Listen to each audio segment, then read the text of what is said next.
चलियो।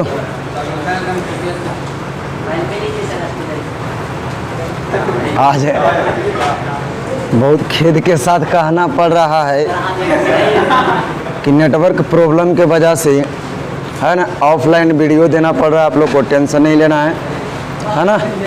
2 दिन रिलैक्स कीजिए, तीसरा दिन फिर मिलेंगे हाई स्पीड के साथ, है ना। 0 स्पीड में आज चलेंगे हम लोग। चलिए देखिएगा, आज कम से कम 8 से 10 सवाल को मैं डिटेल चर्चा करने वाला हूँ। कुछ एक्स्ट्रा कॉन्सेप्ट भी देने वाला हूँ और कुछ तो आप लोग को मैं पढ़ा चुका हूँ ऑलरेडी, है ना। और आज तो न्यूमेरिकल बहुत कम है। चलिए क्वेश्चन नंबर फर्स्ट देखेंगे। क्वेश्चन नंबर फर्स्ट तो बताने वाली नहीं है। क्वेश्चन नंबर फर्स्ट मैं कितना बार बता चुका हूँ, है ना। सभी बच्चे ध्यान देंगे। क्वेश्चन नंबर फर्स्ट में सभी बच्चे ध्यान देंगे। आज सॉल्यूशन देने के बाद ये 3 से 4 बार आपके टेस्ट में पूछ चुका है, तो ये बात आप कभी मत भूलेंगे, है ना। आप हमेशा याद रखेंगे वाटर का, पानी का घनत्व, ठीक है। पानी का घनत्व आप हमेशा याद रखेंगे 10 के पावर 3 kg पर मीटर क्यूब। ये आप हमेशा याद रखिएगा, बहुत काम देगा ये आपको, है ना। फिर करा किसी तार का प्रतिरोध 3 ओम है, यदि 3 बराबर भागों में बांट दिया जाता है। याद रखेंगे बाबू। क्वेश्चन नंबर 2 को हम लोग 2 तरह से बनाएंगे। नंबर फर्स्ट को में समानांतर क्रम को देखकर बनाएंगे, है ना। और नंबर सेकेंड में हम लोग श्रेणी क्रम को देखकर बनाएंगे। ऐसा सवाल आपको अक्सर मिलते रहेगा। सवाल क्या रहेगा सर? तो सवाल रहने वाला आपका कि R ओम वाले प्रतिरोध को n भागों में बांटकर, है ना, n भागों में, n टुकड़ों में बांटकर श्रेणी क्रम में जोड़ दिया जाए या समानांतर क्रम में जोड़ दिया जाए। R ओम वाले प्रतिरोध को n भागों में बांटकर, है ना, बांटकर या तो श्रेणी क्रम में जोड़ेंगे, सॉरी समानांतर क्रम में जोड़ेंगे या तो श्रेणी क्रम में जोड़ेंगे। तो कुल प्रतिरोध कितना होंगे?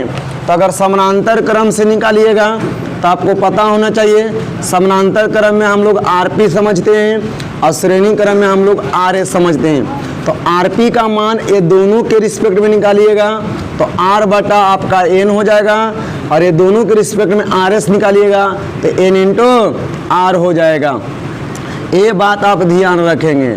सर n क्या कहलाएगा? तो n कहलाएगा number of part. Number of part यानी उस रेजिस्टेंस को आप कितने पार्ट में डिवाइड कर रहे हैं।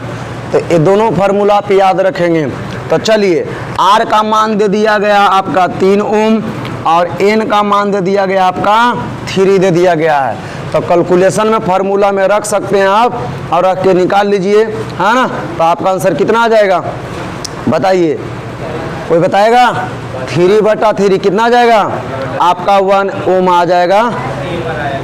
ये नहीं, गलत है, सी होगा आपका। सुधारते चलेंगे, कुछ आंसर अगर गलत मरवा गया है तो आप लोग सुधारते चलेंगे, ठीक है। हाँ, टोटल मिलाते चलिएगा आंसर, ठीक है। पहला का आंसर आपका हो जाएगा ए, सही है। पहला का आंसर ए होना चाहिए और 2 का आंसर आपका सी हो जाएगा, ठीक है। चलिए 3 आप ध्यान देंगे। कह रहा है सार्वत्रिक गुरुत्वाकर्षण नियतांक निर्भर करता है। सार्वत्रिक गुरुत्वाकर्षण नियतांक फार्मूला आप याद रखिएगा। गुरुत्वाकर्षण बल बराबर फार्मूला होता है ना। दूसरा क्वेश्चन, समतुल्य प्रतिरोध का मतलब कि वायलेंट प्रतिरोध होता है और उसी को हम लोग Rp लिखते हैं, ठीक है। क्रम में संयोजित किया जाता है उसको सर। 1/1 नहीं होगा बाबू, 3 भाग में है ना। तो n का मान 3 दिया हुआ है, n का मान 3 दिया हुआ है। ना ना, ऐसा ना होता है। जो रूल कहेगा रूल के अनुसार चलिएगा ना, जो रूल कहेगा उसी में चलिएगा। आंसर लाने के लिए आप 1/1 कैसे कर दीजिएगा? करा 3, सुनो, करा 3 ओम को 3 बराबर भाग में बांटना है, मतलब ऐसे कह रहा है आपको, है ना। आपको करा 1/3 प्लस 1/3 प्लस 1/, ऐसे बांटने बोल रहा है। मतलब आंसर लाने के लिए रूल को गलत कर दीजिएगा। ये रूल है, 100% सही रूल है। आंसर 1/3 लाने के लिए रूल कैसे गलत कर दीजिएगा आप, है ना, ऐसे बांटने बोल रहा है। इस 3 ओम को 3 बराबर भाग में बांटना है, समानांतर क्रम में ऐसे बांटना है आपको। बांट के देखो आंसर कितना आ रहा है, बांटो जोड़ो, आता है एलसीएम लेने 3 बटा बराबर 1। रूल से चलो, आंसर के अनुसार मत चलो, ठीक है। मैं बार बार बोलते रहता हूँ, आंसर लाने के लिए गलत थ्योरी थोड़ी पढ़ लेंगे, गलत फार्मूला थोड़ी याद कर लेंगे। आंसर गलत हो सकते हैं, रूल गलत नहीं हो सकते हैं, ठीक है। चलिए क्वेश्चन नंबर 3 में देखेंगे आप लोग, करा सार्वत्रिक गुरुत्वाकर्षण नियतांक का मान निर्भर करता। तो सबसे पहले फार्मूला देखिए, गुरुत्वाकर्षण बल बराबर होता है Gm1 m2 बटा r स्क्वायर होता है, या स्मॉल r स्क्वायर भी लिख सकते हैं, ये r स्क्वायर होता है। ये गुरुत्वाकर्षण का फार्मूला है, या गुरुत्वाकर्षण का ऐसा फार्मूला है जो किसी भी पिंड पे कार्य कर सकता है ना। परंतु अगर पृथ्वी के लिए डिसाइड करोगे, अगर पृथ्वी और चंद्रमा के रिस्पेक्ट में डिसाइड करोगे, तो पृथ्वी चंद्रमा के रिस्पेक्ट में निकल जाएगा capital G, capital M, small m और ये r स्क्वायर निकल जाएगा। एक गुरुत्वाकर्षण बल का मान है पृथ्वी चंद्रमा के बीच, और एक गुरुत्वाकर्षण बल का मान है पृथ्वी और किसी भी वस्तु के बीच। एक तो पृथ्वी रहेगा ही रहेगा और ब्रह्मांड का कोई भी एक पिंड रहेगा, परंतु यहाँ पर एक पृथ्वी रहेगा और एक चंद्रमा रहेगा, ठीक है। तो ये दोनों फार्मूला आप ध्यान, ये जनरल फार्मूला है, ये पृथ्वी चंद्रमा के रिस्पेक्ट में है। अब यहाँ जी क्या है, तो एक सार्वत्रिक नियतांक है ना, एक सार्वत्रिक नियतांक है। और ये देख लीजिएगा, अब यहाँ से जी निकालिए चाहे यहाँ से निकालिए, तो अगर आप यहाँ से जी का मान निकालते हैं तो ये हो जाएगा F r स्क्वायर बटा बड़का m इंटू छोटका m। तो आपको लगेगा कि जी बराबर फार्मूला मिला, तो बल पर भी निर्भर करेगा, r पर भी निर्भर करेगा, m पर भी निर्भर करेगा, छोटका m पर भी निर्भर करेगा। ना ना ना ना ना ना, ये किसी चीज़ पर भी निर्भर ना करेगा, एक ही बात पर निर्भर करता है, पृथ्वी और चंद्रमा के रिस्पेक्ट में इसका मान निकाला गया कैपिटल जी का। और कैपिटल जी का मान निकालने के बाद इसे सार्वत्रिक नियतांक घोषित कर दिया गया। मतलब ब्रह्मांड में किसी भी 2 द्रव्यमान पिंड के बीच अगर आपको बल निकालना है तो जी का मान आपको वही लेना पड़ेगा जो चंद्रमा पृथ्वी के बीच से निकाला गया है, ठीक है। तो ये सब जगह एक समान रहने वाला है। तो ऑप्शन के अनुसार आप चलोगे, करा वस्तु के साइज पे, वस्तु के साइज पर नहीं है उससे मतलब उसको है ना, वस्तु के नेचर पे उससे क्या दिक्कत है, उखड़ा हो चिकना हो, है ना, उससे कोई दिक्कत नहीं है। माध्यम पर, माध्यम से भी उसको लेना जाना है। निर्वात में जाओगे तो वो तो नहीं यूज करना है ना, पृथ्वी के किसी कोने में जाओगे, ध्रुव पर जाओ तो नहीं यूज करना है, विषुवत रेखा पर जाओ तो नहीं यूज करना है। अब कह रहा इनमें से कोई नहीं है, तो इसका जो सही आंसर होने वाला है वो होगा none of these, none of these होगा इसका सही आंसर। क्या नन ऑफ दीज मरवाया गया है, क्या नोट मरवाया गया है? तो चलिए इसका सही आंसर नोट ही होगा। चलिए क्वेश्चन नंबर 4 देखेंगे। क्वेश्चन नंबर 4 में थोड़ा सा अब हम डिटेल चर्चा करेंगे, है ना। क्वेश्चन नंबर 4 में अब डिटेल हम चर्चा करने का ध्यान देंगे। करा उत्तोलक, तो आप ध्यान रखेंगे क्वेश्चन नंबर 4 के लिए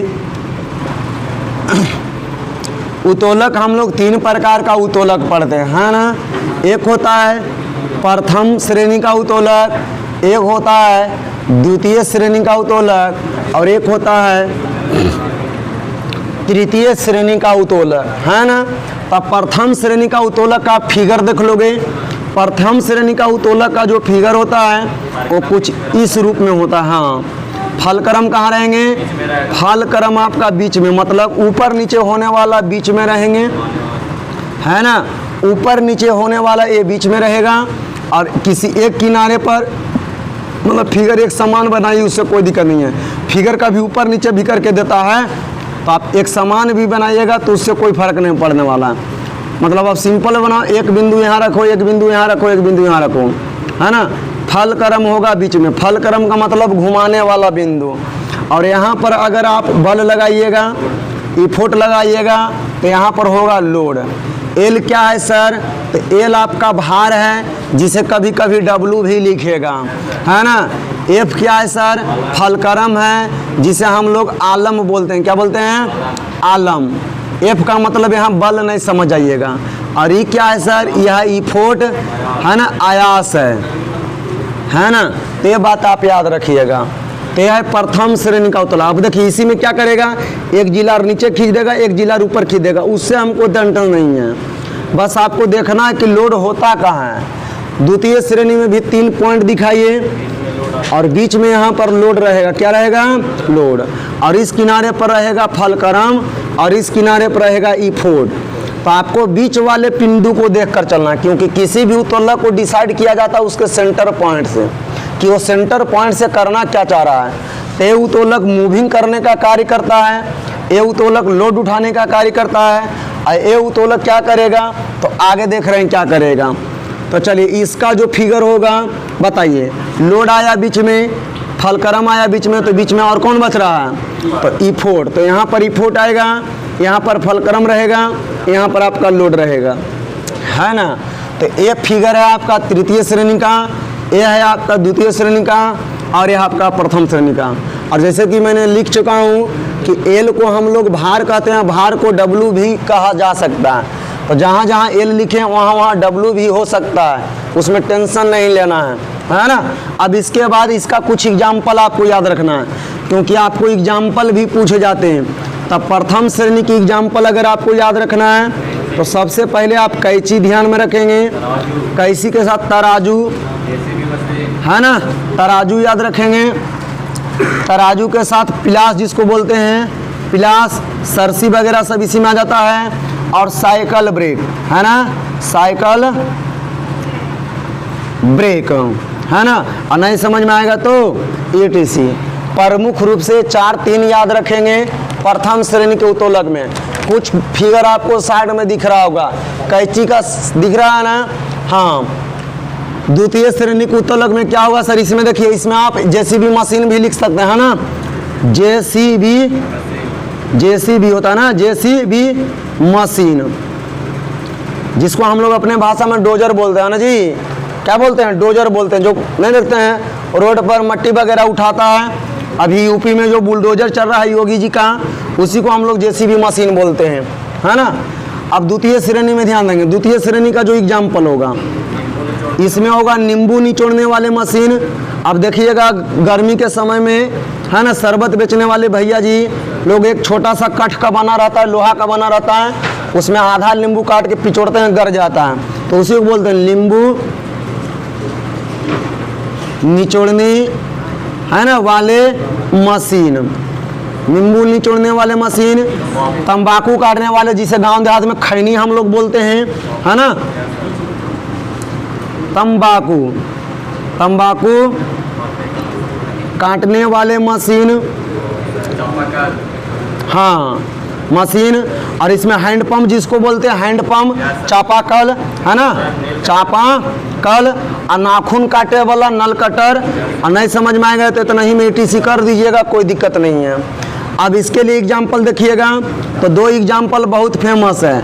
एक है चिमटा, है ना, चिमटा या देखिएगा लेडी लोग या लड़की लोग बाल में एक, है ना, स्कोप लगाते हैं, है ना, चुट्टा जैसे, हाँ। तो ये इसी के कैटेगरी में आ जाता है, चिमटा के ही कैटेगरी में आ जाता है। और एक होगा किसान का हल, किसान का हल, तो किसान का हल चिमटा, हाँ, हाथ भी आ जाएगा इसमें, है ना, हाथ भी इसमें आ जाएगा, है ना।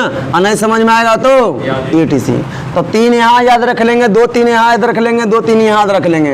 ये सब ऐसे यंत्र होते हैं जो उत्तोलक का कैटेगरी का पार्ट होते हैं। और साथ साथ एक बात याद रखिएगा, है ना, इस उत्तोलक का यांत्रिक लाभ, इस उत्तोलक का यांत्रिक लाभ, तो याद रखिएगा।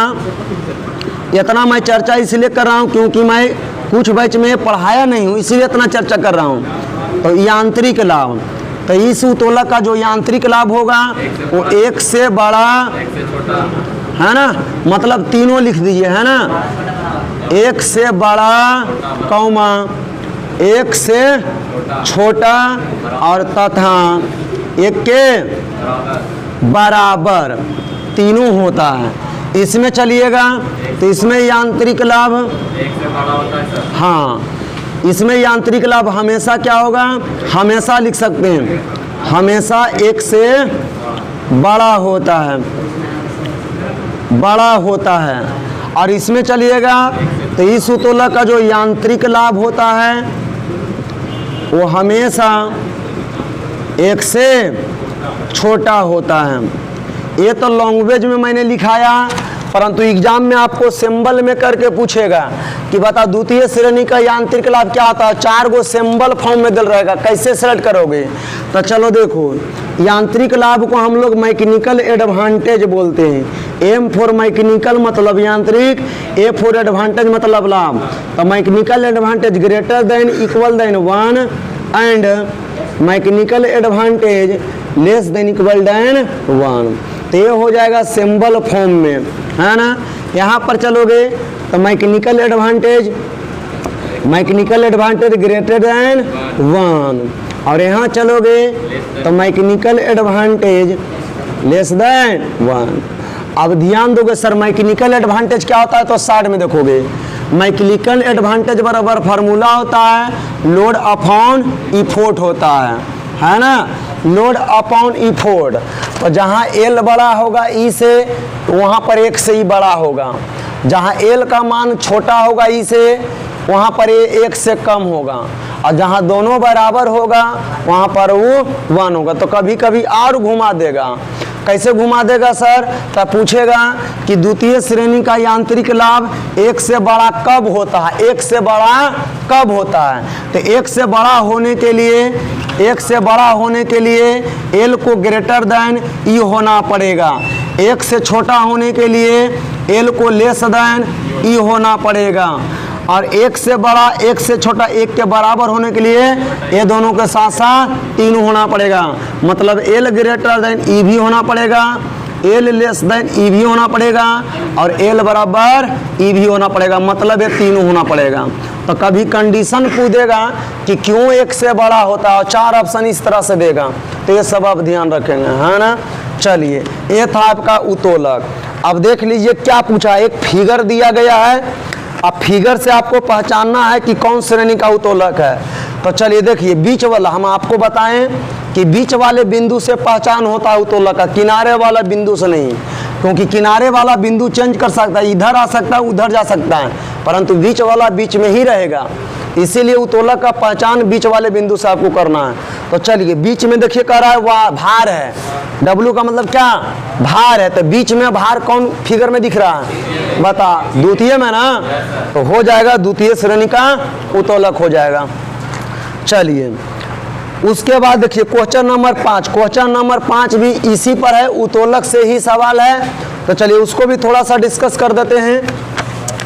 चलिए, क्या आप लोग उतार लिए हैं? चलिए थोड़ा सा आप लोग उतारिएगा फास्ट दम। चलिए देखिएगा, क्वेश्चन नंबर 5 में आप 2 बातें याद रखेंगे। जब दुकान में आप सामान लेने जाते हैं तो क्या तराजू का आप कंडीशन देखते हैं। तराजू कभी कभी तराजू का पलड़ा ऊपर नीचे होता है, कभी कभी सामने सामने होता है। तो बताइए ऊपर नीचे कब होता है। तराजू का जो पलड़े होते हैं ऊपर नीचे कब होते हैं, जब भार दोनों का असमान होता है, दोनों का भार असमान। और जब पलड़ा एक समान में रहेगा तो भार क्या होगा, समान होगा, है ना। तो यहाँ पर ऐसे नहीं पूछेगा, यहाँ पर 2 तरह से पूछता है। देखिएगा, हम जिस तराजू की बात कर रहे हैं वो ध्यान से सुनिएगा। हम उस तराजू की बात कर रहे हैं जिस तराजू के लकड़ी के बीच में एक है ना गड्ढे करके धागे बांधकर मुट्ठी बनाया गया है, हम उस तराजू की बात कर रहे हैं। दुकान में जो लोहा वाला स्टैंड वाला तराजू होता है उसकी मैं बात नहीं कर रहा हूँ। हम जिस तराजू की बात कर रहे हैं वो है साधारण तुला। कौन तुला, साधारण तुला। आवाज के दुकानों में कमानीदार तुला होते हैं। कौन तुला, कुछ दुकानों में साधारण तुला ही होते हैं, परंतु ज़्यादातर दुकानों में कमानीदार तुला होते हैं, लोहे वाला स्टैंड वाला होते हैं। परंतु हम जिस तुला की बात कर रहे हैं वो साधारण तुला है। कौन तुला है, साधारण तुला है। तो उससे फर्क नहीं पड़ना चाहिए कमानीदार तुला हो या साधारण तुला हो। हमको भार दरमान थोड़ा ना अपना है कि कमानीदार तुला और है ना साधारण तुला अलग अलग हो गए। हमको यहाँ पर कुछ अलग मापना है। अब अलग क्या मापना है सर, तो चाहे कमानीदार तुला हो चाहे साधारण तुला हो, दुकानदार सही वजन दिखा के भी डंडी कैसे मार देता है ना। दुकानदार क्या करेगा, सही वजन दिखाएगा आपके आँख के सामने फिर भी वो घपला करता है ना। अगर एक केजी का सामान अगर आपको दे रहा है तो मेरा गारंटी है कि 15 से 20 ग्राम नहीं बल्कि 50 से 40 ग्राम वो आपसे डंडी मार लेगा, परंतु आपको पता नहीं चलने देगा। जब देखिएगा तराजू पर तो लगेगा अरे पलरा तो बराबर है, कटवा तो बीच बीच में आइए गया है, फिर भी वो आपसे 1 केजी वजन में कम से कम, कितनों भी ईमानदार दुकान रहेगा तो कम से कम 40 से 50 ग्राम वो डंडी मारता है, ये नियम है, परंतु आपको नहीं पता चलेगा, कभी भी नहीं पता चलेगा। तो वही कहता है कि कैसे पता कर सकते हैं, कैसे पता कर सकते हैं कि एक दुकानदार 1 केजी सामान में कम से कम 40 से 50 ग्राम वो घपला करता है, कैसे पता करेंगे? तो उसी को पता करने के लिए इंजीनियर ने 2 फार्मूला का निर्माण किया, है ना, 2 फार्मूला का निर्माण किया। तो चलिए वो 2 फार्मूला हम लोग पढ़ते हैं, है ना। तो चलिए ध्यान देंगे, थोड़ा सा फिगर के साथ चलेंगे, ठीक है। तो मैं फिगर बना रहा हूँ तराजू का, जिसे शुद्ध भाषा में तुल्ला कहा जाता है। क्या कहा जाता है? तुल्ला। तो चलिए हम उसी तराजू का फिगर बना रहे हैं जो हम लोग को घरों में रहता है।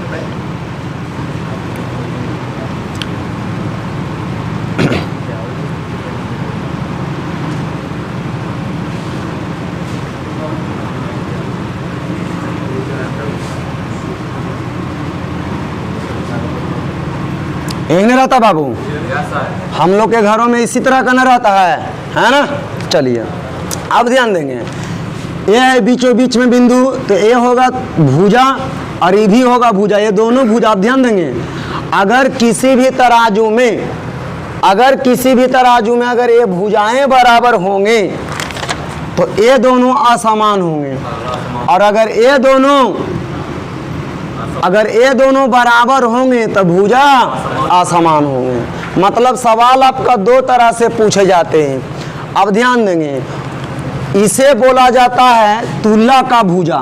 ये दोनों क्या बोला जाता है? नाम दे देते हैं, नाम A B और C। तो AC और CB जो होगा वो तराजू का भुजा कहलाएगा। क्या कहलाएगा? चलो थोड़ा सा डिटेल कर देते हैं।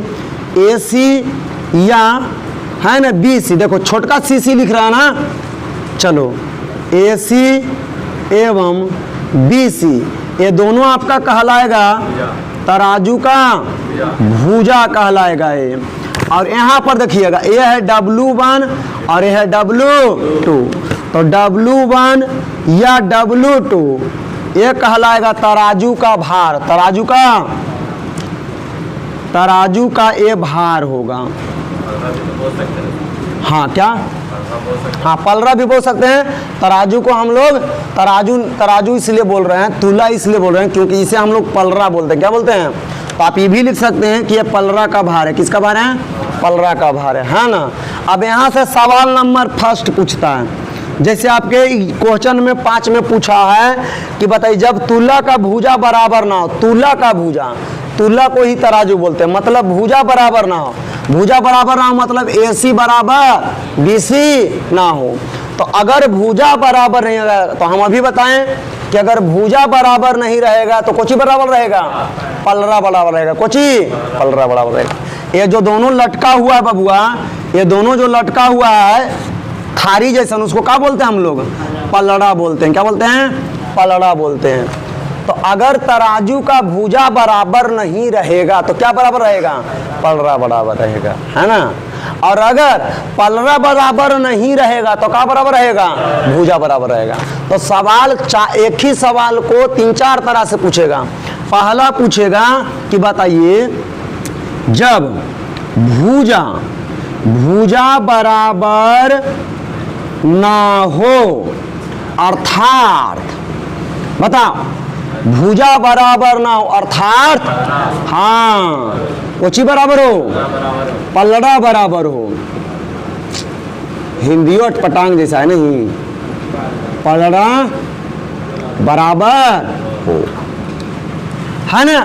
जब भुजा बराबर ना हो अर्थात पलड़ा बराबर हो, है ना, तब हम पूरे तराजू का कुल भार कैसे निकालेंगे?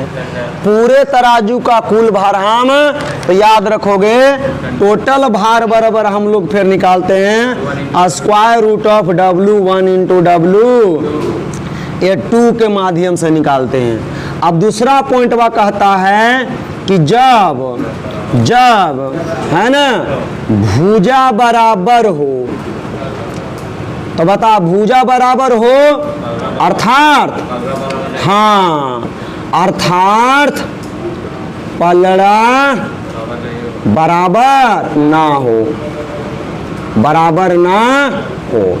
तब कैसे निकालेंगे सर? तब तराजू का कुल भार बराबर निकलता है W1 + W2 बटा 2C। तो आपके किताब में एक ही चर्चा करेगा, आपके किताब में एक ही बात बोलेगा, कभी बोलेगा भुजा बराबर नहीं है और बोलेगा कभी पलड़ा का भार बराबर नहीं है। फिर भी मैंने आपको 2 एक्स्ट्रा चीज सिखाया कि ताकि भुजा बराबर ना देके पूछे पलड़ा बराबर हो, तब कैसे निकालेंगे सर? तब भुजा बराबर जब नहीं रहता है तब पलड़ा बराबर दिखावेगा दुकानदार, जब ये थोड़ा सा कज रहेगा तो इसको आपको बराबर दिखा देगा दुकानदार और आपको पता नहीं चलेगा, है ना। और कभी कभी क्या करेगा, है ना, भुजे को बराबर दिखा देगा, है ना, भुजा को बराबर दिखा देगा तो एक कभी नहीं बराबर होगा। जैसे कहे कि मतलब केदारनाथ मार्केट चले जाओ, केदारनाथ मार्केट में जितने भी सब्जी बेचने वाले होते हैं जनरली इसी तराजू का इस्तेमाल करते हैं, परंतु दुकानों में देखिएगा कमानीदार तुला का इस्तेमाल करते हैं। तो कमानीदार तुला में जनरली, है ना, जनरली ए वाला कंडीशन आता है, अब हाथ वाला तुला में जनरली ए कंडीशन आता है ना। कमानीदार तुला के प्रैक्टिकल एडवांटेज कितना होगा और कमानीदार तुला होता है ना साधारण तुला का प्रैक्टिकल एडवांटेज? देखिए कमानीदार तुला में वेटेड ज़्यादा तौला जाता है ना, वेटेड ज़्यादा तौलाया जाता है कमानीदार तुला में, और साधारण तुला में वेट हम लोग कम तौलते हैं। तो बताइए लोड ज़्यादा क्यों किस पर रहता है? कमानीदार पर, है ना। तो उसका मैकेनिकल एडवांटेज, अगर अधिक से अधिक सामान, जैसे मतलब कि 4 बोरा हमको धान तौलना है, तो बताओ साधारण तुला से कितना देर में तौलाएगा, समझ में आ रहा है? परंतु कमानीदार तुला में चाहेंगे तो एक बार में तौल देंगे, तो एडवांटेज उसका ज़्यादा न है। इसलिए मार्केटों में, बाज़ारों में, बिजनेस लाइन में कमानीदार तुला का इस्तेमाल ज़्यादा होता है क्योंकि उसका एडवांटेज ज़्यादा है। चलिए, तो ये 2 सवाल मैंने विस्तार में चर्चा किया, है ना। तो ये सब आप कॉन्सेप्ट याद रखेंगे। चलिए आगे आते हैं, आप थोड़ा सा आगे राहत मिलेगा। कर रहा है ना। तो ये बताओ, इसका पहले आंसर बताओ, 5 का आंसर क्या हो जाएगा? हाँ 5 का आंसर हो जाएगा आपका डी और ई हो जाएगा बी। चलिए 6 का करा, किसी द्रव में कितना है ना पानी नीचे जाने पर 1 ATM दाब घटता। ध्यान देंगे, मैं यहाँ पर 2 बात बता रहा हूँ। यह है पृथ्वी का सतह, ये क्या है? यह है पृथ्वी का सतह। 2 बात बहुत, या कोई डैम वगैरह है या पानी का टंकी है, तो पानी के टंकी में सर कितना नीचे जाएंगे तो 1 ATM दाब बढ़ेगा। तो इसमें 8 से 10 रहता है ना, 8 मीटर से 10 मीटर के बीच रहता है, क्योंकि सब टंकी का अलग अलग शेप होता है ना। कोई ज़्यादा बड़ा टंकी रहता है, कोई छोटा टंकी रहता है, कोई सीमेंट वाला टंकी रहता है, कोई स्टेशन के पास जाइएगा तो लोहा का चदरा का टंकी रहता है ना। कुछ घरों में लोग अपना सीमेंट का टंकी बना लेता है, कुछ लोग प्लास्टिक का टंकी यूज करता है। तो कोई भी टंकी हो, अगर उस टंकी में पानी भरा हुआ है तो कम से कम 8 से 10 मीटर नीचे जब आएंगे पानी के नीचे, तब बढ़ेगा कितना? 1 वायुमंडलीय दाब का मान बढ़ जाएगा, है ना। तो ये दोनों याद रखिएगा। पानी के टंकी में 8 से 10 मीटर नीचे आने पर 1 ATM दाब बढ़ता है, और पृथ्वी के सतह से 30 से 32 मीटर नीचे आने पर 1 वायुमंडलीय दाब बढ़ता है। तो ये दोनों याद रखिएगा। आंसर कौन हो जाएगा बबुआ? अब देखो 8 से 10 मीटर होता है, अब 8 नहीं दे रहे तो केकरा मारेंगे? 10 मीटर मारेंगे। मरवाया गया है 10, हाँ चलो 10 होगा, 10 मरवाया गया है। चलो करा, किसी द्रव का घनत्व मापा जाता है, बताओ किससे? घनत्व किससे मापते हैं? हाइड्रोमीटर। किसे? हाइड्रोमीटर। और ध्यान दोगे यहाँ पर थोड़ा सा कंफ्यूजन है, एक होता हाइड्रोमीटर, एक होता हाइड्रोमीटर और एक होता है हाइग्रोमीटर। समझ में आया? हाइड्रोमीटर हाइग्रो थोड़ा सा दोनों कन्फ्यूजन वाला है। तो हाइग्रोमीटर जो होता है इससे हम लोग घनत्व मापते हैं, और हाइग्रोमीटर से हम लोग आर्द्रता मापते हैं। क्या मापते हैं? आर्द्रता मापते हैं, है ना। तो ये दोनों बात याद रखिएगा, इसलिए बता दिए क्योंकि दोनों के नाम में थोड़ा का फर्क होता है, बच्चा हड़बड़ में गड़बड़ कर देता है। चलिए 8 नंबर नहीं बताऊंगा, इसके लिए मैंने डिटेल बता चुका हूं, है ना। क्या हो जाएगा 8 का आंसर? 4 degree centigrade. आज पूछा है घनत्व, कल पूछेगा आयतन, है ना। तो जहाँ घनत्व अधिक होगा वहाँ आयतन क्या होगा, कम। कौन फार्मूला की मदद से सर, तो 8 में ये याद रखिएगा, डेंसिटी इनवर्सली प्रोपोर्शनल वॉल्यूम। जहाँ आयतन बढ़ेगा वहाँ घनत्व घटेगा, और जहाँ घनत्व घटेगा वहाँ आयतन बढ़ेगा। चलिए, करा साधारण लोलक का आवर्तकाल होता है, साधारण लोलक, है ना। अब साधारण लोलक का आवर्तकाल कितना होता है अब डिसाइड नहीं कर सकते हैं। यहाँ पर क्वेश्चन में थोड़ा सा सुधार करेंगे, साधारण के जगह पर, है ना, द्वितीयक करेंगे, तब आपका सही आंसर होगा, है ना। साधारण लोलक नहीं हो सकता, क्योंकि साधारण लोलक का आवर्तकाल आप तभी निकाल सकते हैं जब आपको लंबाई पता रहेगा, लोलक का लंबाई पता रहेगा, ऐसे निकलवे नहीं करेगा। परंतु द्वितीयक लोलक, द्वितीयक लोलक जब क्वेश्चन में दिल रहता है, द्वितीयक लोलक दिल रहता है, तो द्वितीयक लोलक का आवर्तकाल 2 सेकंड होता है ना। और लोलक की लंबाई 0.98 मीटर, या इसी को हम लोग 1 मीटर कहते हैं, है ना। तो अगर क्वेश्चन नंबर 9 का आंसर 2 सेकंड मरवाया गया है, तो साधारण का जगह पर द्वितीयक कीजिए, है ना। चलिए आगे, करा एक्स रे का तरंग दैर्घ्य कितना होता है, ये सब देखिए, ये हमारे टेस्ट में पूछा गया है, तो टेंशन नहीं लेना है। कभी भी कंपटीशन की एग्जाम में ये सब नहीं पूछा जाता, रेंज नहीं पूछा जाएगा, क्योंकि ये वैरी करते रहता है ना। जैसे एक्स रे का तरंग दैर्घ्य, तो आप पढ़िए, गामा के बाद हम एक्स रे लिखाए थे, एक्स रे के बाद पराबैंगनिक लिखाए थे, तो गामा का कितना हो सकता है, तो 10 के पावर -14 से 10 के पावर -10 मीटर के बीच होता है ना। एक्सरे का कितना होगा सर, तो एक्सरे का वैरी करता है, इसको चलोगे तो 10 के पावर -10 मीटर से 10 के पावर -8 मीटर तक के चलेगा, है ना। और आगे चलोगे तो और घटेगा, और आगे चलोगे और घटेगा, ये घटते घटते एक समय पॉजिटिव पावर पॉजिटिव में पहुंच जाएगा, पॉजिटिव पावर में। जैसे दीर्घ के पास पहुंचोगे, दीर्घ डेरियों के पास पहुंचोगे तो 1 से लेके 10 के पावर 4 तक पहुंच जाएगा, है ना। तो ये सब कभी एग्जाम में पूछता नहीं है, भलो मेरा टेस्ट पेपर में पूछा है तो टेंशन नहीं लेना है ना। ऐसा नहीं सोचना कि सर हम तो याद नहीं कर पाते हैं, तो नहीं भी याद रहेगा तो आपको नुकसान नहीं होने वाला है ना। हाँ, अब आंसर देख लीजिए, है ना। कितना है, 10 से कितना है, 8। तो मैंने बोला कि ये वैरी करता है, क्या करता है, ये सब फिक्स वैल्यू नहीं है, ये सब वैरी करते रहता है। तो एक औसत में लेके चलेंगे, है ना। तो औसत में लेके चलेंगे तो देखिएगा 8 पावर कहूँ आपको दिख रहा होगा, है ना। तो ये वैरी करते रहता, हम बताए हैं कि हो सकता है ये 10 से 12 भी जा सकता है, 10 से 8 भी आ सकता है ना। तो ये 10 से 8 भी आ सकता है, 10 से 12 भी जा सकता है, या ये 10 भी जा सकता है, 6 भी आ सकता है। तो ये वैरी करते रहता है, इसीलिए फिक्स नहीं बोल सकते हैं। तो ऑप्शन के अनुसार बस डाटा मिलावेंगे, है ना। तो डाटा मिलाइए, या तो 10 मिलाइए या तो 8 मिलाइए, तो देखिए, है ना, कौन हो जाएगा। अगर सी में, अगर सी से चलेंगे तो -10 है ना, और अगर बी में चलेंगे तो -8 है। तो मारें किसको, किसको मारेंगे, है ना। तो बी सी को तो ना मार नहीं सकते हैं, क्योंकि सी के लिए तो मैंने इसी में बताया हूँ, 14 से 10, 14 से 10, या 10 से 14, 10 से 14, तो सी तो होगा नहीं, तो मजबूरन हमको मारना पड़ जाएगा बी। क्या मारना पड़ जाएगा, मजबूरन। परंतु इसका सही आंसर है -10 से 8, है ना, सही है। तो मजबूरन में आप मार के काम चलाइए, और नहीं भी याद है तो टेंशन नहीं लेना है। चलिए आगे, करा 1 डिग्री सेंटीग्रेड ताप बढ़ाने पर ध्वनि का चाल बढ़ जाता है, ये सब याद रखिएगा, है ना। अगर 1 डिग्री सेंटीग्रेड अगर ताप बढ़ाते हैं तो 0.61 मीटर पर सेकंड से ध्वनि का चाल बढ़ता है।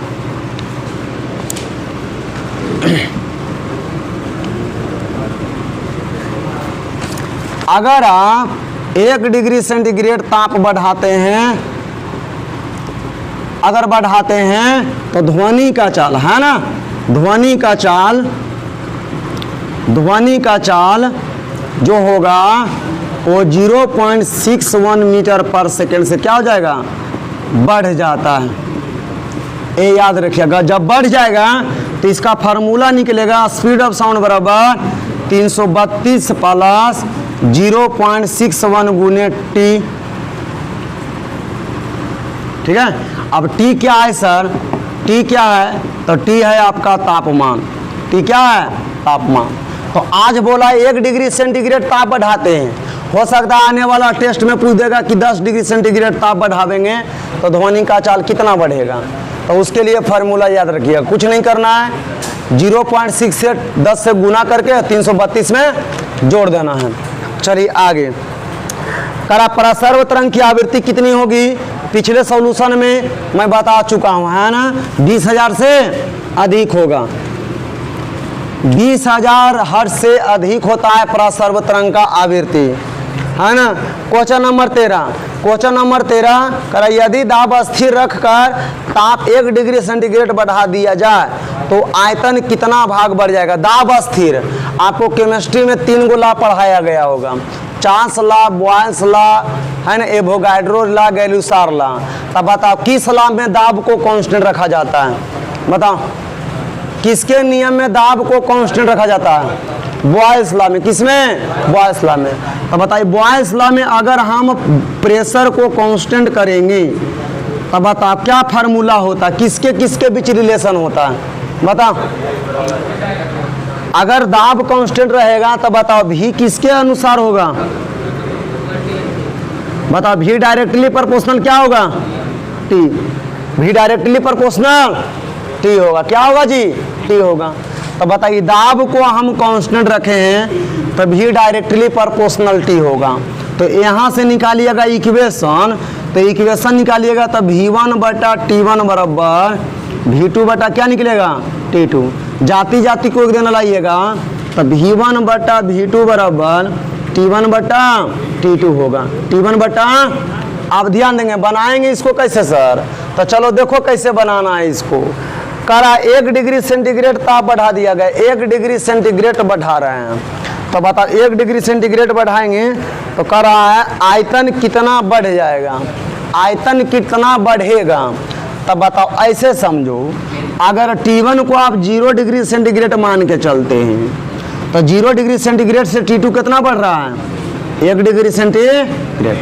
तो ये तो थोड़ा सा कहना मुश्किल हो जाएगा कि 0 डिग्री हम क्यों मानेंगे सर, 0 डिग्री क्यों मान सकते हैं, ये तो रूल नहीं है ना। चलिए कुछ देर के लिए, हाला नहीं, कुछ देर के लिए क्वेश्चन नंबर 13 को रख देते हैं साइलेंट, क्योंकि क्वेश्चन नंबर 13 हमको क्लियर नहीं हो पा रहा है ना। तो इसलिए अभी बताना उचित नहीं होगा, इसको थोड़ा सा ध्यान से देख लिया जाएगा, उसके बाद डिस्कस कर दिया जाएगा। चलिए क्वेश्चन नंबर तबले 14 में आ जाइए, है ना। करा जब जल जमता है तो उनके अणुओं के बीच की दूरी क्या होता है, तो बीच की दूरी घटता है, क्या होता है, घटता है ना। क्या मरवाया गया नहीं, 100% गलत है। 14 का आंसर ये होगा। उष्मा चैप्टर में मैंने बता दिया हूँ, ठीक है। उष्मा चैप्टर में मैंने बताया था कि जब, बताओ जी, जब पानी जमेगा तो ठोस बनेगा ना, और ठोस में अणुओं के बीच का दूरी कम नहीं होता है। हाँ चलिए क्वेश्चन नंबर 15 कर आर का मान होता है, बता केमिस्ट्री में पढ़े हैं ना, है ना, PV बराबर NRT पढ़े हैं। तो करा इस R का मान कितना होगा, तो बताए ना सर 0.082। अरे कोची में होता है, ये कोची में होता है, बताओ किलो में ना होता है जी, ये कोची में होता है, अरे कोची में होता है किलो में ना, किलो जूल पर मोल पर केल्विन होता है ना। तो उसको चेंज करो, किलो को हटाओ, क्योंकि आप सनमा में किलो नहीं ना है, तो किलो का हटाओ, तो किलो का हटाएंगे तो 1000 लिखेंगे, तो 0.0821 गुने 1000, तो बच जाएगा जूल पर मोल पर केल्विन। अब 1000 से जब गुना करोगे इसमें, तो बताओ 1000 से गुना करोगे तो देखो तो सबसे पहले 1 0 बचेगा नीचे सर, देखो 2 2 4 ना, 4 गो ना, तो 3 गो से 3 गो, तो भाग दीजिएगा तो आ जाएगा 8.21 जूल पर मोल पर केल्विन। तो देखिए कौन ऑप्शन में है, कौन है बाबुआ, हाँ लगभग में बी होगा। कौन होगा, बी लगभग में के चला है। आए अरे बबुआ जैसे 8.3 दे ले, कितना दे ले है, 3.1 दे ले, तो इसका मतलब 3.1 होगा वहाँ पे। 8.21 होता है कि 3.1 होता है,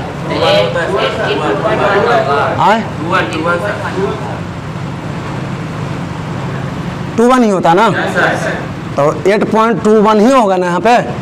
तो ऑप्शन में देखो क्या दे रहा है, ऑप्शन में 3.1 दे रहा है, कितना 3.1 दे रहा है, तो थोड़ा सा गड़बड़ है ना। 83.1 ना होगा। 10 से भागा दे। तो 83 पॉइंट आए, 83.1 ओहो, अरे ये आंसरवा लिखे हैं हम, यहाँ से तो ये इतना ही आगे करेगा, ये तो आंसर भी लिखे हैं। आपके आंसर मरवा गया 8.31 ना, आपका आंसर 8.31 मरवा गया ना। तो वही पूछ रहे हैं अब आपसे कि केमिस्ट्री में जो सर यार का कांस्टेंट का मान बताए हैं वो 0.21 बताएं कि 3.1 ना, तो इस अनुसार से तो नोट हो जाना चाहिए, नोट ही हो जाना चाहिए, है ना। हाँ वैल्यू है 1 अंक तक, दशमलव के बाद 1 डिजिट का वैल्यू है, 3 डिजिट तक वैल्यू ना है, तो 1 अंक का वैल्यू है, ठीक है। चलिए हाँ डी कर लीजिए। हाँ देखिए, अब थोड़ा सा का भी फर्क क्यों ना हो, जैसे देखिए जब आप ही बोल रहे हैं कि सर राकेश सर इतना लिखा है, तो जब इतना लिखा है तो रूल तो यही कहता है कि इतना आवेगा, और ऑप्शन में है नहीं इतना, तो नोटन मारना पड़ेगा, है ना। तो फिर आ जाओ मजबूरी का नाम महात्मा गांधी, तो आंसर बी हो जाएगा। आंसर अगर मजबूरी का नाम महात्मा गांधी तो आंसर बी। कितना 10 से भागा मारेंगे तो 83.1 ना होगा। अरे बबुआ हाँ, अरे 10 से भागा दोगे तो कितना होगा, वही तो 82.1 जूल पर मोल पर केल्विन हो जाएगा। नहीं टेम्परेचर का, अब आप लोग पढ़े हो तो इसलिए तो तुम लोग से पूछते हैं, क्योंकि चार्ल्स ला बॉयस ला हम जानते नहीं है, केमिस्ट्री में पढ़ना ना, तो केमिस्ट्री में तुम लोग पढ़े होगे तो तुम लोग जानो, जैसे बताओगे वैसे बताएंगे। चलिए आगे आ जाओ। 16 नंबर कौन कौन बनाया है, करा सेंटीग्रेड पैमाने पर 5 है तो फ़ारेनहाइट पैमाने पर क्या होगा, मतलब सी का मान दिला है 5 डिग्री सेंटीग्रेड, तो करा एफ का मान कितना होगा, नहीं निकालोगे, सी माइनस 0/100 और एफ माइनस 32/100, अब कर दो 5/100 और एफ माइनस 32/100, बी बचे 0 से 0 9 दूनी, क्रॉस मल्टीप्लिकेशन करेंगे तो 9 बराबर एफ माइनस 32 सीधा आ जाएगा, तो इसलिए एफ बराबर आ जाएगा 41 डिग्री फ़ारेनहाइट। नहीं चलो आ जाओ 17 में। 17 में याद रखना अल्फा बीटा गामा क्षेत्रीय प्रसार गुणांक, रेखीय प्रसार गुणांक, क्षेत्रीय प्रसार गुणांक, आयतन, और ये तीनों का वैल्यू होता है 1:2, मतलब अल्फा हमेशा 1 देगा, बीटा हमेशा 2 देगा, गामा हमेशा, अगर इसको चेंज भी कर देगा तो वैल्यू याद रखिएगा अल्फा 1 बीटा 2 गामा। काहे सर, तो अल्फा के लिए होता है मीटर, बीटा के लिए होता है मीटर का स्क्वायर, और गामा के लिए होता है मीटर का क्यू, तो कुछ नहीं तो 1, तो इसीलिए अल्फा देता है 1, बीटा देता है 2, गामा देता है 3, क्योंकि अल्फा का निर्माण लंबाई के लिए होता है, बीटा का निर्माण क्षेत्रफल के लिए होता है, और गामा का निर्माण आयतन के लिए होता है। तो आयतन का मात्रक मीटर क्यूब, क्षेत्रफल का मात्रक मीटर स्क्वायर, लंबाई का मात्रक। तो अब देख लो क्या पूछ रहा है आपसे, करा बीटा गामा अल्फा, तो बता बीटा कितना है, तो 2, गामा 3, अल्फा 100% सही आंसर। हाँ क्या मरवा गया, ना सी कर लीजिएगा। अच्छा तो ये तो सी मार ले है, ये तो सी मारा है,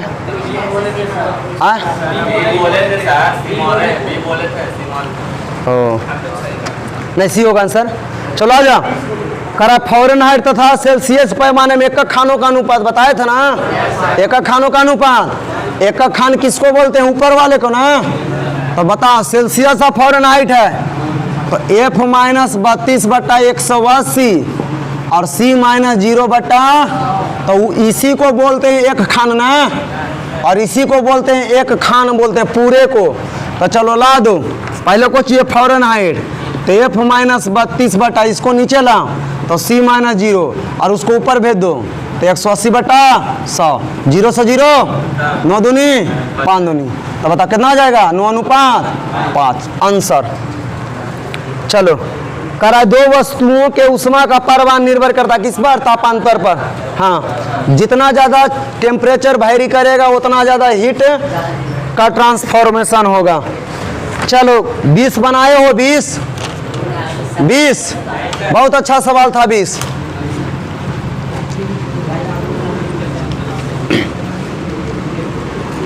चलो देख लो 20 में क्या करना था, आपको चेंज इन टेम्परेचर नहीं निकालने आया होगा। फार्मूला हम लोग क्या जानते हैं, Q बराबर MC डेल्टा, M दिले C पता है, डेल्टा T नहीं पता है, तो चलो डेल्टा T निकालो। करा 0 डिग्री फ़ारेनहाइट से 0 डिग्री फ़ारेनहाइट से 0 डिग्री सेंटीग्रेड, तो बता एगो दिले फ़ारेनहाइट एगो दिले सेंटीग्रेड, तो फ़ारेनहाइट को सेंटीग्रेड में न बदलेंगे, तो फ़ारेनहाइट को पहले सेंटीग्रेड में बदलो। अब इसको मान लो T1 चाहे T2 किसी को भी मान लो, उससे फर्क नहीं पड़ रहा है, तो सबसे पहले इसको सेंटीग्रेड में बदलो। तो बता C माइनस 0/100 F माइनस 32/100, इसको बदल रहे हैं सेंटीग्रेड में, तो चलो C माइनस 0/100 मतलब C/100 लिख सकते हैं। बताओ F की जगह पे कितना लिखेंगे, F की जगह पे तो 0 माइनस 32/100, 0 से 0 9 दूनी 5 दूनी, क्रॉस मल्टीप्लीकेशन करो, क्रॉस मल्टीप्लीकेशन, तो 9C बराबर माइनस, अरे 0 तो खत्म ही हो जाएगा, माइनस 32 है ना, तो आ जाएगा माइनस 160, माइनस 100, तो C का मान निकाल लो, तो 160/9, ये कुछ भी निकलेगा डिग्री सेंटीग्रेड में, है ना। तो ये जो पहला का जो बताओ, जो पहला दिया हुआ है और ये दूसरा है ना, तो बताओ ये बड़ा है कि ये बड़ा है, बड़ा कौन है, 0 डिग्री बड़ा है कि माइनस वाला बड़ा है, 0 है ना, तो जो बड़ा रहता है उसी को ना T2 मानते हैं, और जो छोटा रहता है उसी को ना T1 मानते हैं। तो बताओ डेल्टा T कैसे निकालोगे, T2 माइनस तो निकाल दो T2 माइनस माइनस 160 बटा, तो फाइनल आ जाएगा 160 बटा डिग्री सेंटीग्रेड, पुट कर दो यहाँ पे। बताओ मास कितना दिले है 1 कैलोरी, C का मान भी कितना होता है 1, मास 1 ग्राम, तो C का भी मान कितना होता है 1, और डेल्टा T कितना निकालना है 160 बटा, नहीं निकालोगे 16 एकम 16 है ना।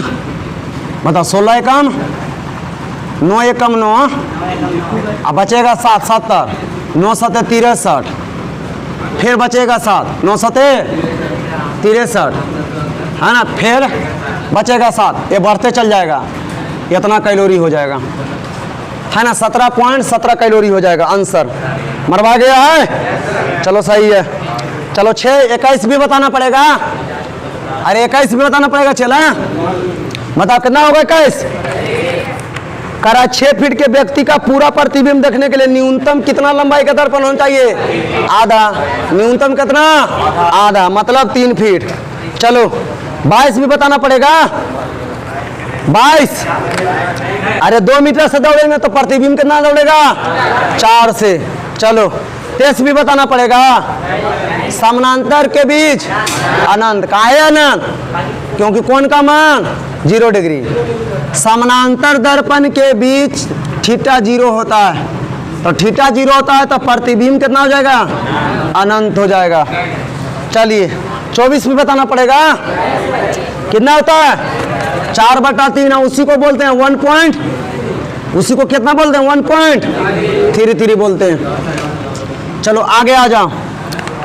करा किसी माध्यम का अपवर्तनांक हो सकता है, मैं बता चुका हूं, 1 भी होगा और 1 से अधिक, 1 से कम कभी भी नहीं होगा। चलो करा वोल्ट मीटर को आमीटर में बदलने के लिए क्या करता है, सुन लो। सबसे पहले समझना कि वोल्ट मीटर और आमीटर का निर्माण में गैल्वेनोमीटर मुख्य सहयोगी होता है ना। तो गैल्वेनोमीटर के साथ हम लोग एक बार समानांतर क्रम में उच्च प्रतिरोध को और एक बार समानांतर क्रम में निम्न प्रतिरोध को और श्रेणी क्रम में उच्च प्रतिरोध को जब जोड़ते हैं तब वोल्ट मीटर और आमीटर का निर्माण होता है। परंतु यहाँ पर सवाल ये नहीं पूछा है, यहाँ पर सवाल पूछा कि वोल्ट मीटर को हमको आमीटर में लाना है ना। वोल्ट मीटर को हमको आम मीटर में लाना है तो क्या करेंगे? तो दिमाग लगा रहे बबुआ, दिमाग लगा, दिमाग बताओ। ये है वोल्ट मीटर, है ना, ये सब दिमाग से बनता है। और एक है आम मीटर। अब कह रहा है वोल्ट मीटर को हमको आम मीटर में बदलना है, तो पहले ये दिमाग लगा, वोल्ट मीटर क्या नापता है? वोल्टेज। और आम मीटर क्या नापता है? करंट। क्या नापता है? करंट। अब बताओ, ये वोल्टेज मापता है तो कभी भी वोल्ट मीटर में वोल्टेज जीरो शो करेगा? जीरो कभी नहीं शो करेगा, जीरो से ज़्यादा ही नहीं शो करेगा। और ये करंट मापता है तो कभी भी ये जीरो शो करेगा? ये करंट जीरो से ज़्यादा शो करेगा। तो अगर हम दोनों के आगे आदर्श लगा दें, यहाँ भी आदर्श लगा दें, यहाँ भी आदर्श लगा दें, आदर्श वोल्ट मीटर और आदर्श आमीटर, तो बताओ आदर्श आमीटर के लिए करंट कितना हो जाता है? इनफिनाइट। आदर्श आमीटर के लिए करंट का मान कितना होता है? इनफिनाइट। अब आदर्श वोल्ट मीटर के लिए प्रतिरोध हो जाता है इनफिनाइट। तो एक जगह प्रतिरोध इनफिनाइट, एक जगह करंट इनफिनाइट। तो कह रहा है बता, वोल्ट मीटर को अगर हमको आम मीटर में बदलना है तो आम मीटर के द्वारा अधिक धारा मापे जाता है। अधिक धारा माप सकते हैं, अनंत तक माप सकते हैं, जीरो से लेके अनंत तक माप सकते हैं धारा का मान। तो बताओ धारा बढ़ेगा ना, इसके द्वारा धारा अधिक नहीं नाप सकते हैं, तो अधिक का मतलब धारा बढ़ रहा है ना। तो बताओ धारा कब बढ़ेगा? जब प्रतिरोध घटेगा। धारा कब बढ़ेगा? जब प्रतिरोध, अब प्रतिरोध श्रेणी में घटेगा कि समानांतर में? प्रतिरोध श्रेणी में घटेगा कि समानांतर में? समानांतर में नहीं घटेगा जी। तो कौन क्रम में जोड़ेंगे? समानांतर क्रम में जोड़ेंगे। कौन क्रम में? क्योंकि आम मीटर में लाएंगे तो आम मीटर करंट को मापेगा ज़्यादा, तो करंट को ज़्यादा मापने के लिए रजिस्टेंस कमना न पड़ेगा, रजिस्टेंस को घटना न पड़ेगा। तो रजिस्टेंस बता कौन क्रम में घटेगा? समानांतर में, है ना। तो समानांतर वाला देखो है ऑप्शन, समानांतर क्रम में निम्न प्रतिरोध होगा। चलो खरा, आदर्श वोल्ट मीटर का प्रतिरोध देखो, अभी ये बक रहे थे, क्या होगा? अब आदर्श आमीटर का धारा अनंत होगा। चलो करा, वोल्ट मीटर को श्रेणी क्रम में जोड़ने पर धारा का मान हो जाएगा। बता, अब ये वोल्ट मीटर को श्रेणी क्रम में जोड़ रहे हैं तो धारा का मान पूछ रहा है, बताओ क्या होगा? अधिक होगा।